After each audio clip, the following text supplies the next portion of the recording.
You are writing books. You are editing books. You have that day job. You have family stuff.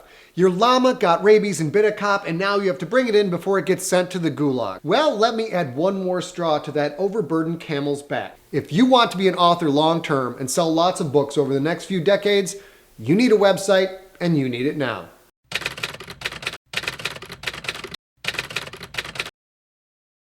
Hello again, it is I, Scott Sigler, your friendly neighborhood writer. If you don't already have a website, yes, this step might seem intimidating, but I've got some tips that will help make it easier and help you plan for the long term instead of a quick fix. So what is this author name of which I speak? Well, that is the name that goes on the cover of your book. That could be your name, it could be a pseudonym. Do a Google search for that name. If another author comes up with the same name or a similar name, you need to think about a new name. For example, if your name happens to be Scott Sigler and you're an author and you Google that shiz, you're going to find that someone interesting has locked up all of that internet real estate.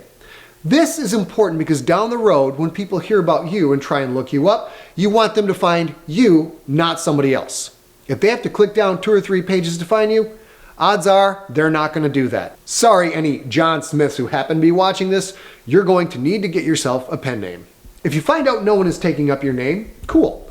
If they are and you haven't published anything yet, I strongly suggest you create a pen name so that you can dominate that little bit of the internet. It's important for the web and for social media that your name is unique in your field.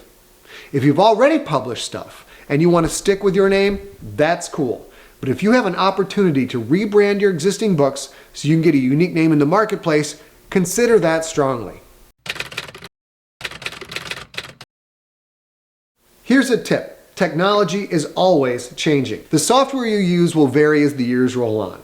So will social media. For example, when I put up my first author website, Facebook, YouTube, Twitter, and Tumblr didn't even exist. Things will always change. But the one consistent thing needs to be your domain name. My domain name, for example, is scottsigler.com. The last 3 letters are called a suffix.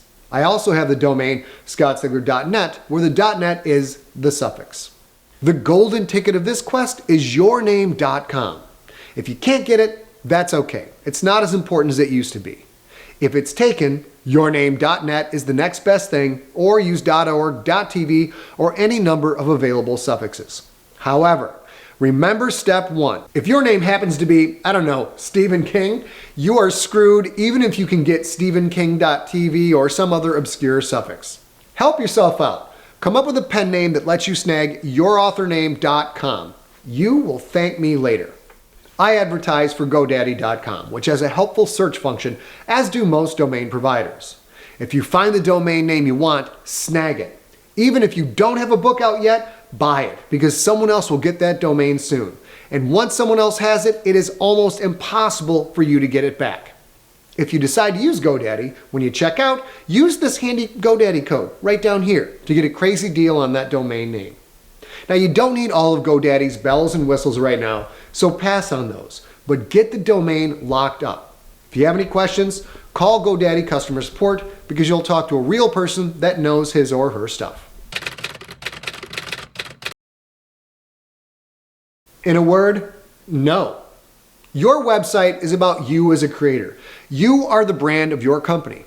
When that series is finished, you're going to make another series, you're going to write more books. You want to make sure people are looking for you, not for a product that you will have moved on from in 3 or 4 years.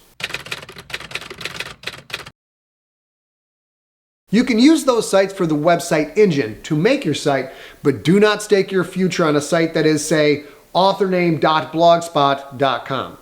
Remember that technology changes. Your free site could go away if the company that runs it shuts down, and then you will lose all the traffic and search rank that you built up when you were using that free domain. If you own your domain name, you can still redirect it to one of those free sites. Look up domain redirection when you have time. If you own your domain and the free site shuts down on you, or you decide you're ready for a site of your own, you just change the redirection. What matters is you lock up the domain name that you are going to use for the rest of your career. So, designing your site. You don't have to know how to code to know what you want to put on your site. There are 100 ways to decide what you want to put on your site. I suggest you look for websites of your top 10 favorite authors. Look at their menu bars. Look at what they have on the front page. See what you like. But know this, the world is moving to mobile. More people will look at your website from a phone or a tablet than they will from a computer. This trend shows no sign of slowing down. If you make a big, complicated, packed-in website, it's going to look like dog poop on a mobile phone. Who will build your site? You can teach yourself or you can hire someone. Figuring out how to actually build your site is too big a topic for this episode. Maybe you should blog, that's up to you. If you do, make sure your main page is your blog page. Having the blog as your main page allows you to constantly have new information on that main page without having to know how to code, write HTML, or do anything fancy. With most sites, you blog by filling out an online form. You fill in a headline, you fill in the body, maybe put a picture in, and you hit publish. Again, look at what your favorite authors are doing. There are so many ways to go about this that I can't recommend one universal strategy. However, if your favorite authors are major New York Times bestsellers who bathe in gold coins and make Scrooge McDuck look like a dirty orphan waif, remember that those authors have money to burn on their websites. Do not base your website off of J.K. Rowling's. Try to keep it simple. Know that 70% of the people visiting your site will not get past the front page and will not scroll down. So you need your most important stuff up top and in the navigation bar. Here's some things you really want to make sure you include. Blog functionality if you are blogging. Social networking info like Twitter, Facebook, Snapchat, Tumblr, any social media that you actively use so people who use those services can follow you there. Ordering links for your main products. Make sure your site has a link to your book on Amazon. If you have a bunch of stuff, consider a products page that you link to with a Buy My Stuff link on the front page. That helps keep that front page neat and clean. Contact info. As for contact info, just list the email address you want people to use for your book-related stuff. Don't list your personal, private email. If you are successful and build a fan base, you won't want all those fan and sales emails clogging up your main account. I don't recommend listing your phone number unless you have a dedicated line for business only. Should you have an FAQ page? Absolutely. As your brand grows, you'll be surprised by the number of people who contact you out of the blue asking you to read their work, provide a blurb, talk about their Kickstarter, etc. A request FAQ page allows you to specify how you prefer to be contacted and what kind of things you will not consider. When people email you asking for something, you can politely redirect them to your FAQ page.